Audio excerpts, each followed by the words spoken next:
So could I ask you some questions now?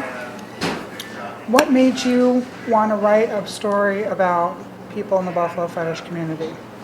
Well, I've been writing a lot about, like, not just like sexual topics, but more underground sexual topics.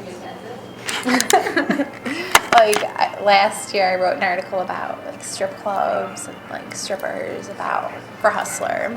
And then before that, I was writing about music, a lot about hip hop and things like that. So from that moment on, like I just had turned like 25 and that article came out, and I feel like it was a breakthrough. Like it wasn't just reporting, it was creative, and I was able to be expressive, and I'm like, this is what I want to write about.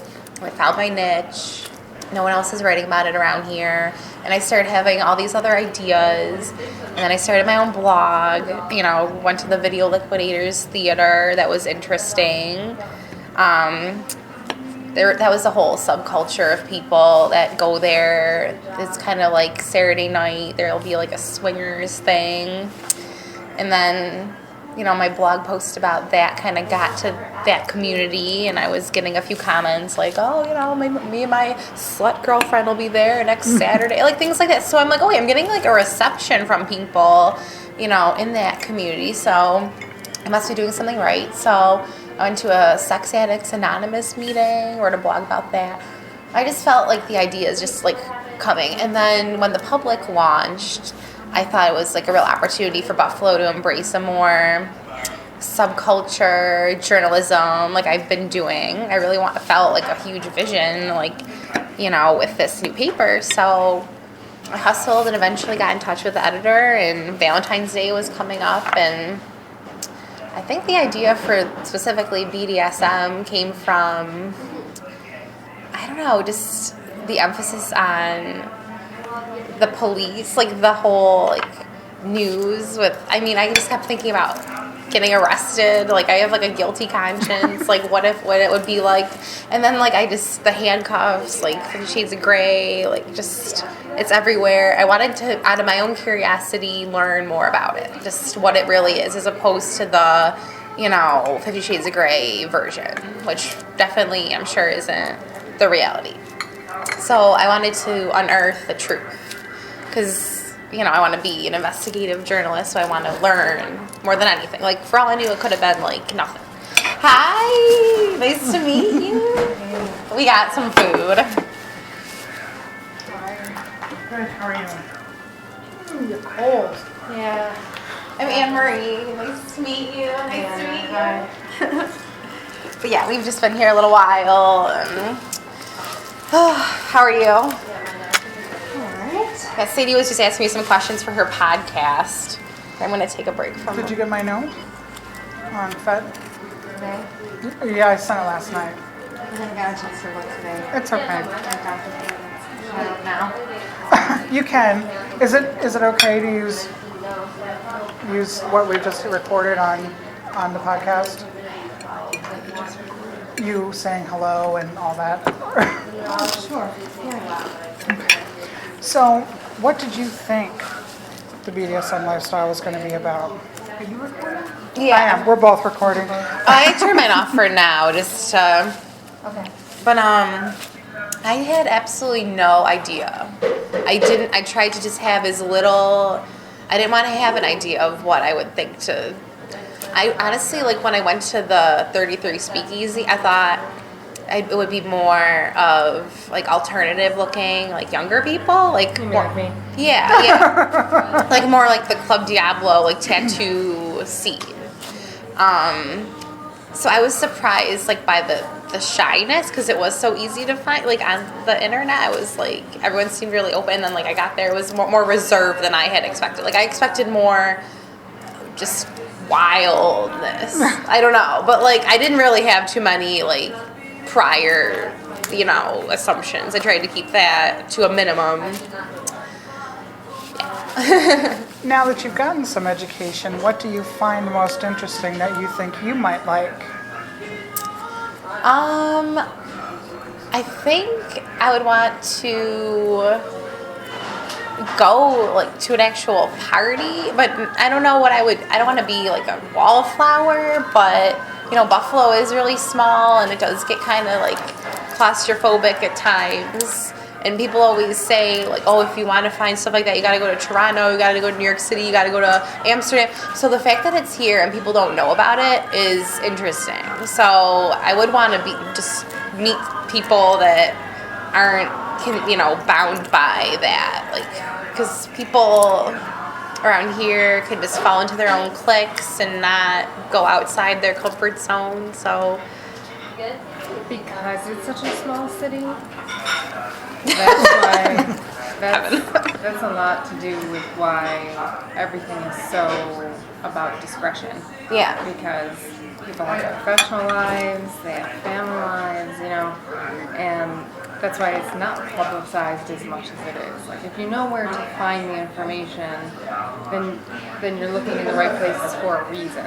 If we're not advertising at Spot Coffee about where our meetups are. Yeah, you don't want a things bunch like of people that aren't serious either. You don't want just weirdos like me popping up every day. But Well, that's just the thing, because some people might not be out to their families, and we're talking like spouses and children, or to their Jobs. Or yeah, the job thing. Jobs, like I have personal friends who, in their contracts it states that they are the face of the customer. So if it were to be found out that this was a lifestyle thing that they were involved in, that is not the face of the customer that they want to be portraying. Or is it? I mean, the customer. Depends on the job. But Yeah. That job in particular, no. So what do you think is the reason behind those assumptions by corporations? Like, why do you think it has a negative We've view? been known as deviants. We've been Yeah. known as up until very recently, it's been known as a mental dysfunction. Yeah, it's in the what is It that? was. It Oh, was it got in the removed. it no DSM-4. longer is. It's no longer, Okay. It was in the DSM-4 that it was an abnormality, whereas now there's all kinds of research that BDSM relationships are emotionally more healthy. Yeah, we were discussing that with the trust and honesty up front and The amount of communication involved in what we do concern is for safety. so much higher. Yeah. Right. The concern for your partner's needs and emotions and well-being is so much higher than you're going to get from the average dating one night pool. stand from, Michi's or whatever. Right. So tell me, what have you found to be the most shocking? Shocking. I'm trying to get a reporter's perspective. I think the shock value came. I mean, there were a couple moments, like when I saw the elderly, I was like, whoa, it's like they're kinkier than me. Like, you know what I mean? Like, you can't judge a book by its cover. So I try to just always like push myself to find out more about people I'm passing, like in day-to-day life. I'm like a curious, like it's gonna get me in trouble someday. But also there was like a huge emphasis on privacy and discretion. Like I got that right away. But then I was like cruising FetLife, like finding all these like things and people. And there's like more graphic nudity than I've ever seen like on any like dating website or anything. Like Right, when because it's not a dating website. No, it's not a dating website, but like, any website, like there, there was a former coworker, like fully nude, like tied up with her face. Okay. But you understand that you have to have an account in order to see those things. No, I know. I'm just saying, like, You that was know? shocking to me. Like, Sure. Because I'd be imagine it would scared be. to put that on, like, you know what I mean?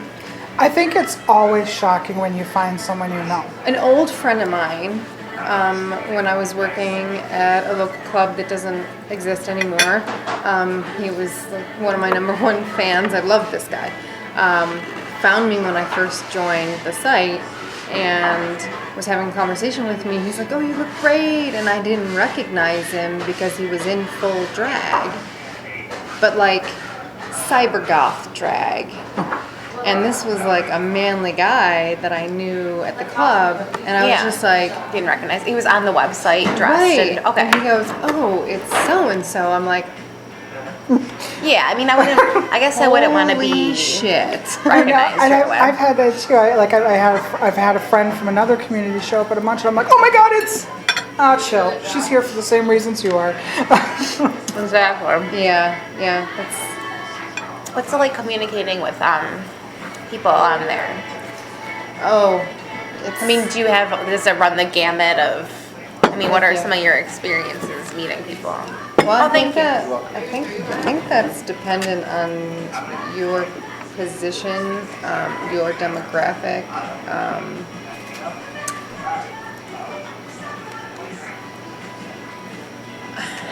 How long have you been on there? 5 years. Are you a professional dominatrix? I have done professional work. I might someday in the future, but I am not currently. Okay. I'm actually disabled. I have an autonomic nervous system condition. I'm 88% disabled in my arms. I have chronic nerve pain. So I devote my time to the community. Yeah. But 6 months into being on the site, I started working with organizing a group. So I've been doing group organization for about as long as I've been on the site. So. Yeah, I mean, I definitely read your profile. I looked at your pictures. I mean, I find it interesting that you seem like a leader. Like you're, president of the group. Like that's just your personality. Like you're just a very. I'm thankful to have been put in the position that I'm in with the group that I run, because I was elected to that position. So it's nice to be recognized as as a leader of the community.